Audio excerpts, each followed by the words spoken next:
Hello, everyone. Welcome to another episode of the Fly podcast series, where we aim to address some of the frequently asked questions from candidates aspiring to study at ISB. Today, we have with us Ketan, who is the regional manager for North for admissions and financial aid at ISB.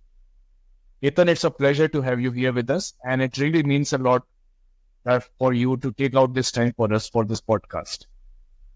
Thank you very much, Ikya. Very excited to be here. In fact, I remember we met a few months back and we have been planning this for a while. Glad to be here finally. Yes, definitely. So, as all of you must be aware, ISB has launched a new postgraduate program for young leaders, which is a fully residential program for 20 months targeted at freshers or early career professionals with up to 2 years of work ex. And we have been receiving numerous questions from the program about how does it compare against the other business school programs from IIMs? How is the application process like? And today with this podcast, we aim to address some of these questions for the benefit of our listeners. So to start with, the first question that we had been receiving is, what was ISB's intention and what was the core reason why they decided to start this new program? Okay, so the intention is all good. It's just that we were in a 1-year MBA space for all these years. You have been a graduate from ISB, so you know that already.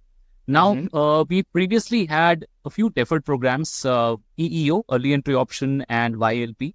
So they were programs in which students could apply, and if they get selected, they could join once they attain 24 months to 20 months of work experience, but they joined the PGP program itself, the main program we are talking about here.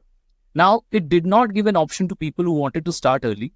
Let's say there are a lot of people who want to start straight away after their bachelor's, and they just don't want to wait for other 2 years because the kind of pool which they compete with in PGP becomes larger, right? So in PGP, they are comparing with anybody who has more than 2 years of experience. So in the class, we have people from 2 years to 24 years of experience, right? Yes. So it obviously gives them an option. Similarly, we also had a lot of feedback from the industry. They wanted people from ISB who could actually take the entry-level roles as well. Now, people who were wanting to make a transition, they could always go for PGP. But people who could join the entry-level positions, let's say trainee-level positions, management trainee, they were not there. And 2-year programs had always been there in India. And we were not into that space. So we just wanted to fill that space. We wanted to give an option to people. I think the intentions are all very consensus. I'm sure people are going to be benefiting out of it. Yeah, definitely. And I believe it's a very exciting option for people who want to especially join the business school early on in their careers. So Ketan, as you hinted in your answer as well, India already has had many programs, typically from top IIMs, which provide good quality business education to freshers and early career professionals. So how does this program compare against the typical programs from IIMs who have been around for many years now? Okay, so the program differs in the way we have developed the methodology and pedagogy for the program, honestly. The teaching curriculum at ISB is a concoction of classroom learning as well as different forms of learning methodologies like experiential learning. You have now in the PGP program, we did not have summer internships. We'll have summer internships here as well. Industry is quite upbeat about it. They want to have students in their summer internships. They are going to be recruiting them, and which is going to help the students catapult their careers into the main roles or the leading roles in the higher echelons of management later in those companies itself. So the companies are looking for it. Thirdly, we are also talking about things like pivot and ideas where students can actually get in touch with the industry professionals, understand the kind of bottlenecks which they have, the problems which they are facing, and they are, be coming up with solutions for those problems, opposite solutions to those problems. In fact, they will be presenting those problems to the people. Through design thinking, we'll figure out what is the best way of solving that problem in a particular product or service. Similarly, if somebody has got a fervor or let's say a predilection of becoming an entrepreneur, they can actually submit their ideas to the 2 incubation centers that we have. ISB is known for its humongous ecosystem as far as entrepreneurship is concerned. Around 170 people have started their own ventures, and it's not going to be any different for people who join the YL as well. So apart from getting the basic foundations of business, coupled with things like analytics, technology, and data, we want to make them professionals who can take data-driven decisions in the kind of scenario that we are into, in the kind of digital economy which is so pervasive. So we want to prepare them for that. And of course, the teaching methodology makes a lot of difference. It's going to be very heuristic. We don't give students everything on a platter. We want them to learn things as they keep on doing it. I think that is what makes the difference. Secondly, the curriculum is always going to be cutting edge and world class with the kind of tie-ups and convergence that we have with top business schools in the world. The best of faculties in the world get into the ISB campus. They also bring about a huge industry experience because they come from different countries, working in different economies. So I think students get the best of knowledge. It's a prolonged period. And then we prepare them for the top class internship, or I would say management trainee roles, which is going to help them catapult their careers even later, as I said earlier. So that's the difference, I'm sure. That's really nice. I mean, that's really exciting to hear. And of course, I think ISB has always been one business school that keeps its curriculum up to date with the latest technologies and latest methodologies. In that sense, that candidates graduating from ISB are always well prepared to tackle the business problems, especially the current economy and the current keep and form way businesses are right now. Absolutely. So, Ketan, coming to admissions part a little bit here, and traditionally, I know ISB has been accepting GRE and GMAT scores. PGP YL program, one interesting addition is the CAT score. And this is the first time ISB will be accepting CAT scores from the candidates.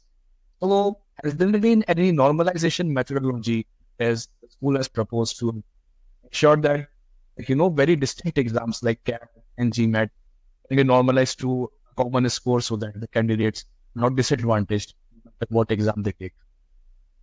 Surely. So obviously, percentile is one of the ways of doing it. However, I'll be very frank about it. We are also doing it for the first time. The good thing about ISB taking CAT scores is that it's not like you just get 99 percentile to be in the class, right? You could be somebody with a 90 percentile, and with a holistic profile-based evaluation, you can make it to ISB.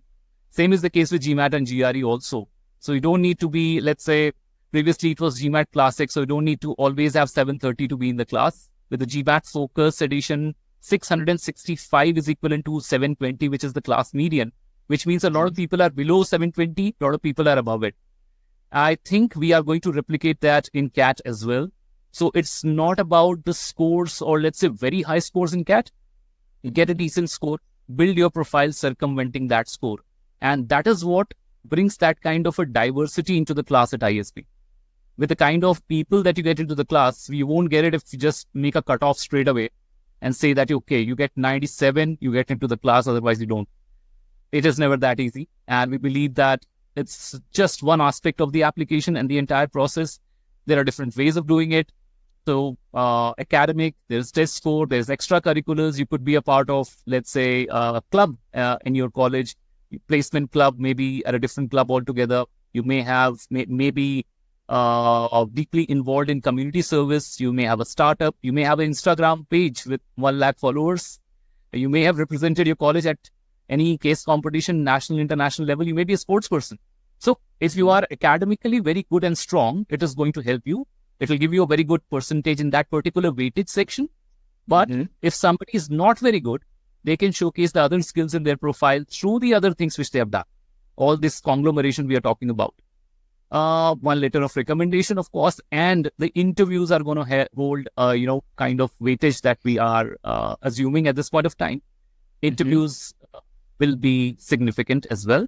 So again, a holistic profile-based evaluation. Don't think you just have to get very high CAT scores to get it. It's not that easy. Get as much as you can. Build your profile circumventing that score. I think that is wonderfully put. And of course, I think for ISB, it has always been the case that the scores are only portion of the application and they do not represent the entire, I would say, weightage of criteria that determines whether or not you get into a business school. So working on the profile is actually very, very important. Absolutely. Just giving an example, maybe it helps somebody because I can just give you an example from GMAT and GRE, because that's what we have been accepting for the last 24 years. 2 years back, there was somebody in the class with the 560 GMAT. Many people will self-reject and not even apply.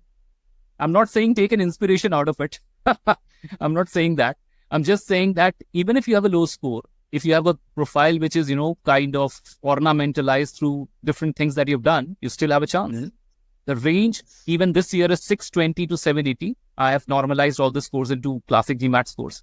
The range for GRE is 317 to 339. Now that range is also malleable.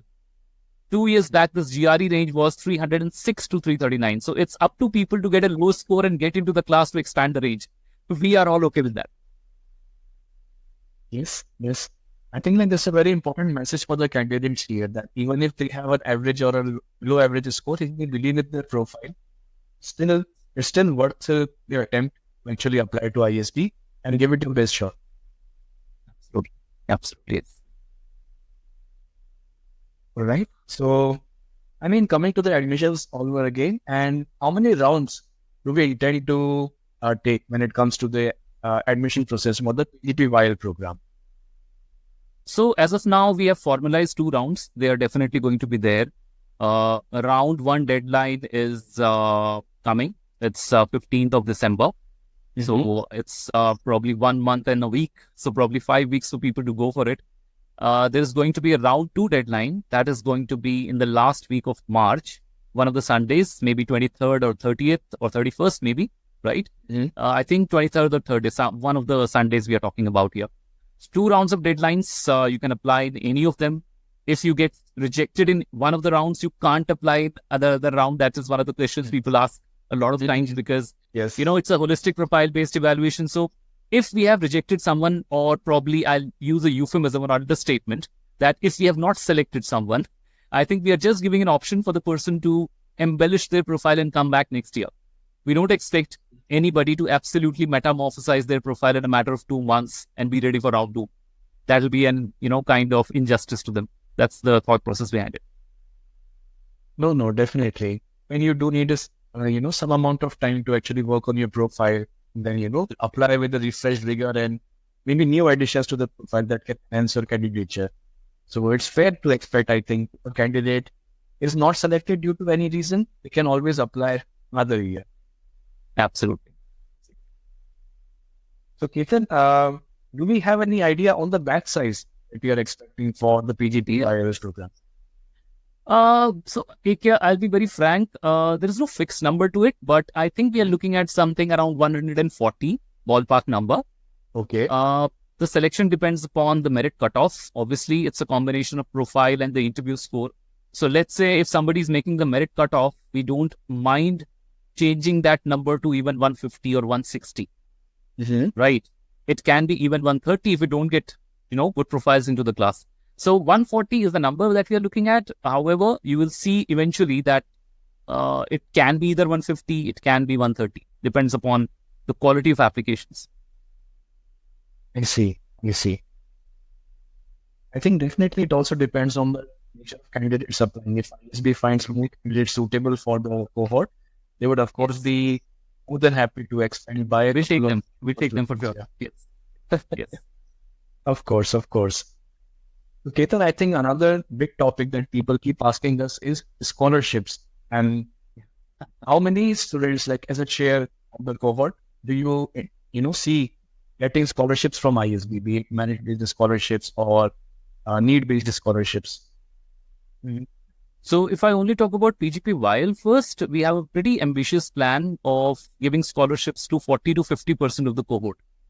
Wow. And that's going to be a good size in between. So every second person in the class is probably going to have one scholarship or the other. So I talked to you about how we calculate the merit scores. It's a combination of all the things in the application, including the essay and the interview. That's how you get your merit scholarships if you stand very high in the merit points that you get. Similarly, you have need-based scholarship. So if candidates can prove that their family income is less than 18 lakhs, they can get a need-based scholarship as well. Now, for that, we count the income of the candidate if they're working. We also count the income of their parents, but not the siblings. And if somebody is married, we also count their spouse's income, right? So including everything, if it is below 18 lakhs, then definitely you have a chance to get need-based. We have a Develop India scholarship, which means that people who want to go back to some kind of a social sector and want to give back to the country, you can get a scholarship as well. Diversity will, of course, be taken into consideration. International diversity, all these factors. So I think it's a good number. 40 to 50% is a good number. Even for PGP, 25 to 30% of the cohort used to get some scholarship or the other. So I think we are pretty liberal as far as scholarships are concerned. Nice. That's really great to hear, actually. And almost half the batch receiving scholarships is actually huge. Yeah. When it comes to the PGP YL. So Ketan, we had been thinking, PGP YL students and the PGP students will be coexisting on campus at some point of time. So will there be any meaningful collaborations between the PGP students and the PGP YL students? Does ISB see that synergy happening? Yeah. I think that is always on the cards because you're staying in the same campus. You can't help but meet them, first thing. Yes. There could be a case where while, studying some of the electives, you're sitting in the same class as the PGP candidate, right? There can be a situation like that too. And I think the learning which happens is very eclectic. You're sitting in the class with PGP candidates coming from their own high experiences. The average experience in the class is 4.2 in a PGP class.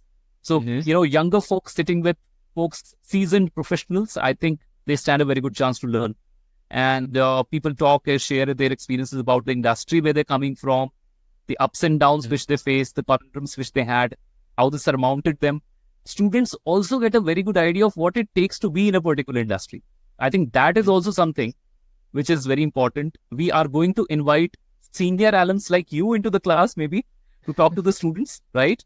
We also are going to invite industry experts. There are going to be pro bono weeks kind of stuff where, let's say, if you are a part of marketing, somebody from HUL may come and take a course of 20 hours a week. That's a credited program we're talking about. So that gives you an idea of all the wherewithal that you need to develop in your arsenal if you want to make it big in that particular industry. That in itself is a huge learning experience. I'm sure people will be enjoying that a lot. Yeah, definitely. Most certainly. It will be a great learning experience and a great campus experience to be able to not only collaborate with the PGP students and also get in touch with experts, industry experts, imparting knowledge to them. That's really nice.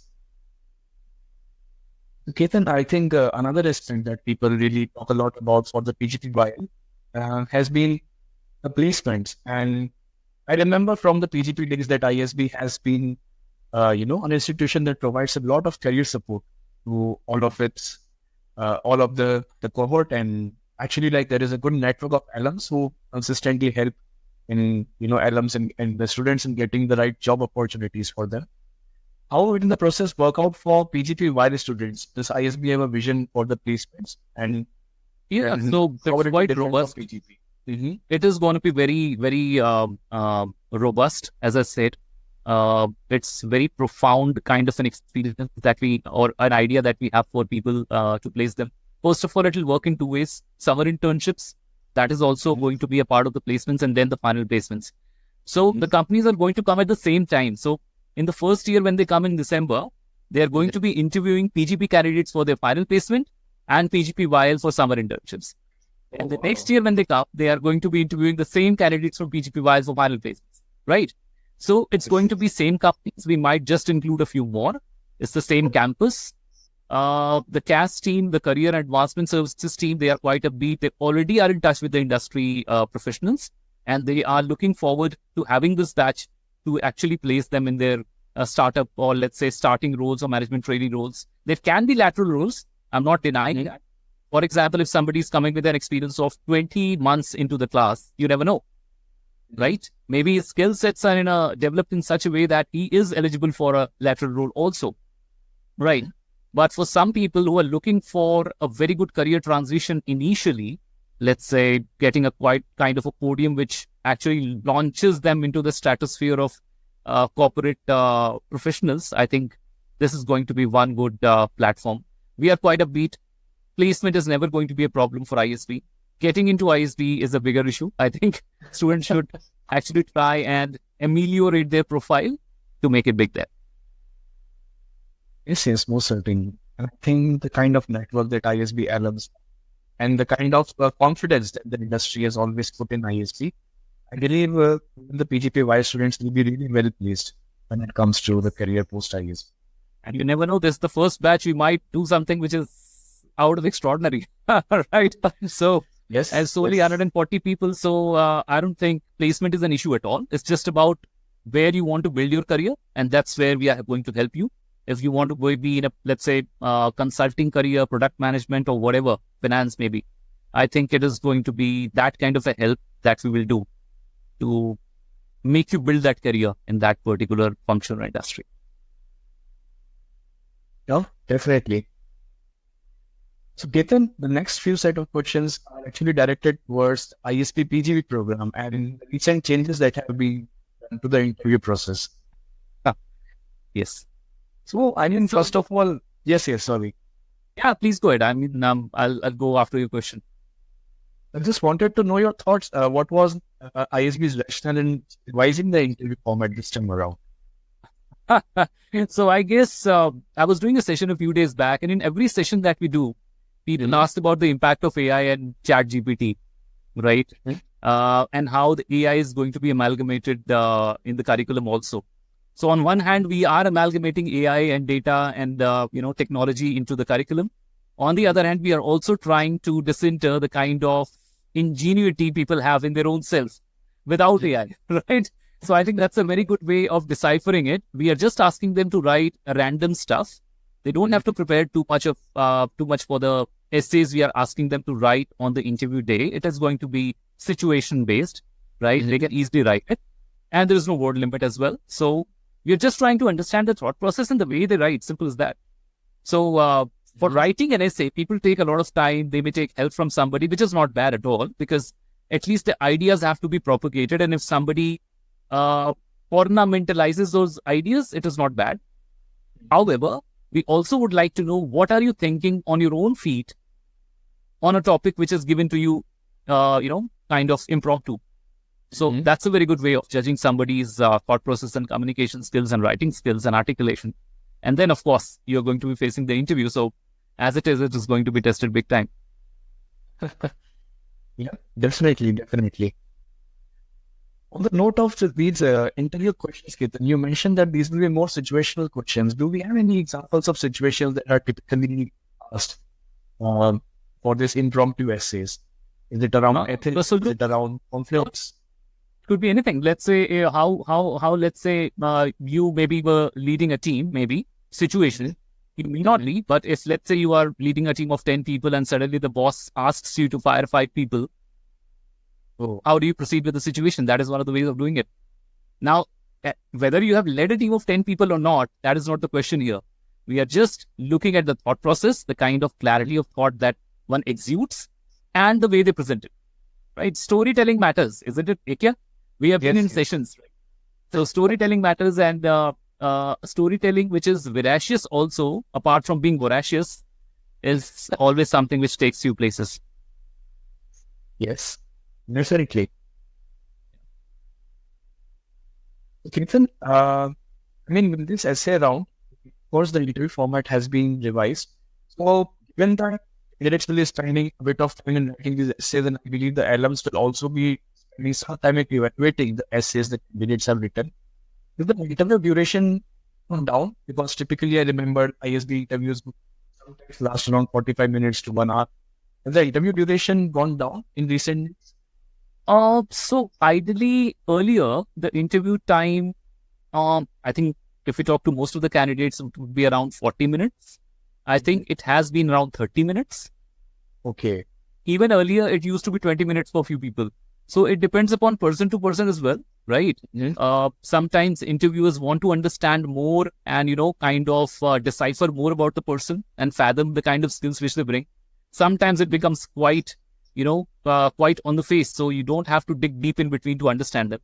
So yeah, there will be a little bit of a drop, but I'm not saying that everybody will be interviewed for just 15 minutes. So be prepared for a half an hour interview. I think that should suit them well. Nice. So Ketan, between the essays and the interview, do we have any weightages split? how much is the weightage of the essay and how much? Okay, is the so interview?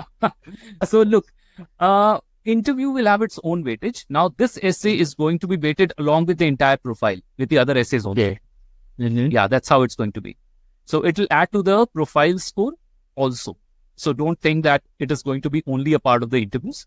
It will add to the overall profile. We don't decipher, we don't diverge and vouchsafe the kind of weightages we have.